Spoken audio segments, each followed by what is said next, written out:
کوئی ایسی بنے، ورنہ تو کیا ہوتا ہے کہ لوگ رات کو 1-2 بجے تک جاگتے ہیں، اور اگر نیک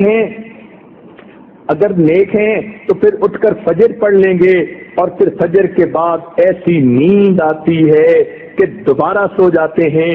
پہلے وقتوں کے لوگ تہجد 2 نیندوں کے درمیان پڑھا کرتے تھے، آج کل کے نیک لوگ فجر کی نماز 2 نیندوں کے درمیان پڑھتے ہیں، پہلے بھی سوئے ہوئے فجر کے بعد بھی سو جاتے ہیں، تب جا کے کہیں 8-9 بجے ان کی نیند پوری ہوتی ہے۔ یہ نحوست ہے رات کو دیر سے سونے کی، اگر جلدی جاگتے تو صبح کو جاگنا نصیب ہوتا۔ تو فطری تقاضا یہی ہے، انسان رات کو سوئے اور دن کو جاگے۔ جلدی جاگنا نبی علیہ السلام کی مبارک سنت بھی ہے، اور انسان کی صحت کے لیے بھی اچھا ہے،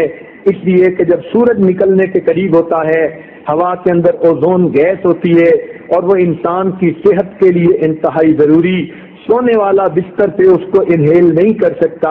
ذرا باہر نکل کے ٹھنڈی ہوا لینی پڑتی ہے۔ تو اس میں جسمانی فائدہ بھی اور روحانی فائدہ بھی ہے۔ بالخصوص بچوں کو تو واقعی جلدی جگانا چاہیے تاکہ ان کی نشو و نما جسم کی بھی اچھی ہو، تربیت بھی اچھی ہو۔ حدیث پاک میں آتا ہے کہ جو آدمی فجر کے بعد سونے کا عادی ہو،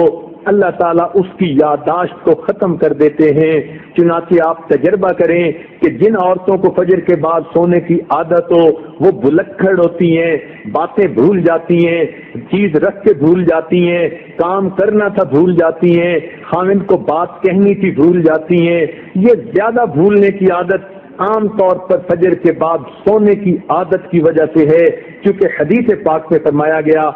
اور بعض روایات میں تو یہ بھی آیا کہ حلال رزق ان کے لیے تنگ کر دیا جاتا ہے، لہذا ان کو ادھر ادھر کا ملا جلا تو بہت کچھ مل جائے گا، حلال رزق کے دروازے بند کر دیے جائیں گے فجر کے بعد سونے والوں کے لیے۔ ہاں کوئی آدمی ایسا کہ جس کی ہے ہی ڈیوٹی رات کی، وہ اگر ساری رات جاگا فجر پڑھ کے سو گیا تو وہ اس بات سے خارج ہے۔ ہاں وہ اللہ والے جو راتوں کو جاگتے ہیں وہ عام طور پر اشراق کی نماز کے بعد پھر تھوڑی دیر آرام کرتے ہیں۔ اشراق کے بعد سونا بالکل ٹھیک ہے، بزرگوں کی عادت رہی ہے، مگر فجر اور اشراق کے درمیان حد الوسع نہیں سونا چاہیے، سوائے اس کے کہ رات کا حصہ انسان اتنا جاگے کہ اب یہ سوچے کہ نہیں سوؤں گا تو سارا دن مجھے کام کرنے کے اندر رکاوٹ ہوگی، پھر اس کی اجازت ہے۔ عام عادت نہیں بنانی چاہیے۔ دیکھا یہ گیا ہے کہ جن گھروں کے اندر کچھ کھانا پینا ہوتا ہے اللہ تعالیٰ نے دیا ہوا، تو وہاں پر صبح کے وقت اسی طرح سوئے پڑے ہوتے ہیں، بلکہ موہے پڑے ہوتے ہیں، پورا گھر قبرستان کی طرح لگ رہا ہوتا ہے کہ سورج نکل چکا اور گھر کے لوگ جاگ بھی نہیں رہے ہوتے۔ اس لیے کفر کی دنیا میں صبح کا ناشتہ سیریل کا انہوں نے بنا لیا، نہ کچھ پکانا پڑے اور نہ کچھ تردد کرنا پڑے، بیوی اپنے وقت پہ جاگے، خاوند اپنے وقت پہ جاگے، بچے اٹھ کے سکول جاتے ہیں تو وہاں مائیں ان کے لباس پہلے ہی تیار کر کے رکھ دیتی ہیں، ان کو کہتی ہیں بیٹے صبح اٹھنا الارم لگا کر سکول جانا ہے۔ بچے اس لیے کہ سکول اگر نہ جائیں وقت پہ تو ان کو استاد کی طرف سے جھڑکیاں پڑتی ہیں، سکول کے اندر سزا ملتی ہے، وہ اپنے وقت پہ اٹھتے ہیں، اور چھوٹے چھوٹے بچے اپنے کپڑے خود بدلتے ہیں، سیریل کا ناشتہ، ٹھنڈا دودھ بھی مل گیا، اور کہیں سے ان کو جو ہے وہ کوئی سیریل بھی مل گیا تو بچے یہی کھا کے چلے جاتے ہیں۔ تو کفر کی دنیا نے ناشتہ اس لیے آسان کر لیا تاکہ جاگنے کی تکلیف اٹھانی نہ پڑے۔ اس لیے مسلمانوں کا جو ہے معاشرہ اس میں عشاء کے بعد جلدی سونا اور صبح کے وقت جلدی جاگنا۔ چنانچہ صحابہ کرام کے زمانے میں تہجد کے وقت اگر کوئی مدینہ میں چلتا تھا تو یوں آواز آتی تھی گھر گھر سے قرآن پڑھنے کی، جیسے شہد کی مکھیاں بن بنانے کی آواز ہوتی ہے۔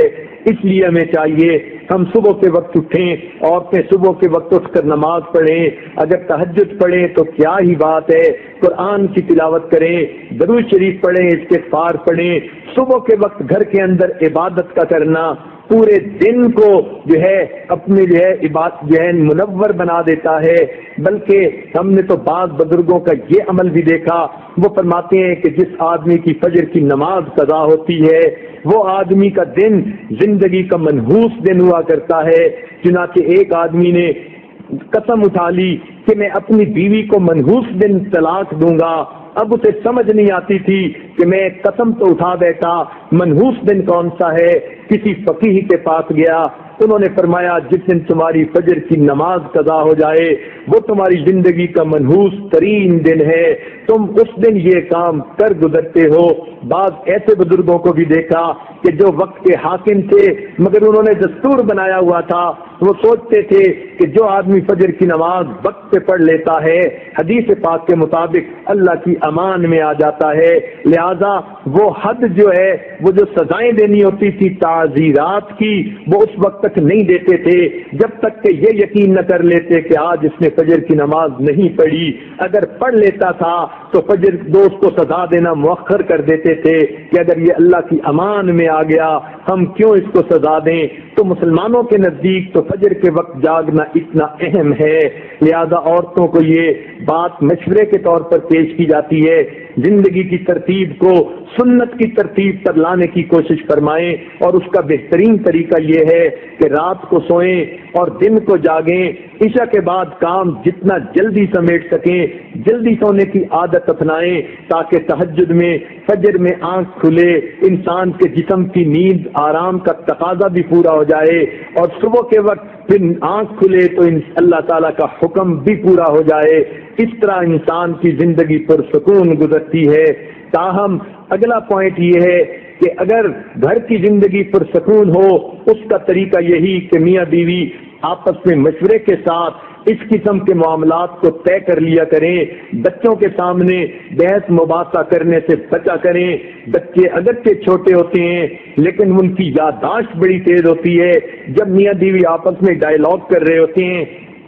تو بچے محسوس نہیں ہوتا مگر وہ تو سن رہے ہوتے ہیں اور ان کے ذہنوں کی جو ہے وہ میموری کے اندر وہ پورا کا پورا منظر وہ اسی طرح پرنٹ ہو رہا ہوتا ہے، لہذا بچوں پہ اس کا بہت برا اثر پڑتا ہے۔ اپنے ذہن میں وہ سوچتے ہیں نہ امی کی کوئی قدر ہے نہ ابو کی کوئی قدر ہے، یہ آپس میں ہی جھگڑے ختم نہیں ہوتے، ہمارے اوپر خواہ مخواہ روب چلاتے ہیں۔ چنانچہ ماں جب بچوں کو کوئی نصیحت کی بات کرتے ہوئے ذرا غصے ہو جاتی ہے وہ کہتے ہیں کہ ابو کی ناراضگی کا غصہ ہم سے نکال رہی ہے، اپنے دل میں وہ یہ کہہ رہے ہوتے ہیں۔ اسی طرح جب باپ غصے ہوتا ہے دل میں سوچتے ہیں امی بات نہیں مانتی، غصہ ہمارے اوپر نکالتے ہیں، چنانچہ بچوں کی تربیت نہیں ہوتی۔ جب کسی گھر میں اللہ تعالیٰ اولاد والی نعمت عطا فرما دے میاں بیوی کو عقل کے ناخن لینے چاہیے، اب ان کی ذمہ داری اور بڑھ گئی، اس بچے کی اچھی تربیت کرنا یہ بھی ان کی ذمہ داری ہے، لہذا بچوں کے سامنے کبھی بھی ایک دوسرے کے ساتھ بحث مباحثہ نہیں کرنا چاہیے۔ اول تو بحث مباحثے کا فائدہ نہیں، دو میں سے ایک جلدی ییلڈ کر جایا کرے کہ چلو میں اس کی بات مان لیتا ہوں۔ بات ماننے میں ہمیشہ فائدہ ہے، بات ماننے میں اللہ تعالیٰ کی طرف سے انسان کو اجر ملتا ہے، تو اس لیے ماننے میں زیادہ فائدہ ہے، منوانے میں شیطانیت زیادہ ہے۔ یہ سوچیں میاں سوچے میں نے اپنی بات منوائی، ہو سکتا ہے اس میں خیر نہ ہو تو گھر کے اندر پھر بے برکتی ہوگی، بیوی بھی سوچے میں نے اپنی بات منوائی، ہو سکتا ہے اس میں خیر نہ ہو، کہیں اس وجہ سے گھر میں بے برکتی نہ آئے۔ لیکن جب کوئی کسی دوسرے کی بات مانتا ہے تو ماننے میں اور اطاعت کرنے میں ہمیشہ فائدہ ہوتا ہے، حدیث پاک کے مطابق اس میں برکت ہوتی ہے، اس لیے ماننے میں فائدہ ہوتا ہے۔ تو بات کو جلدی سمیٹنے کی کوشش کر لیا کریں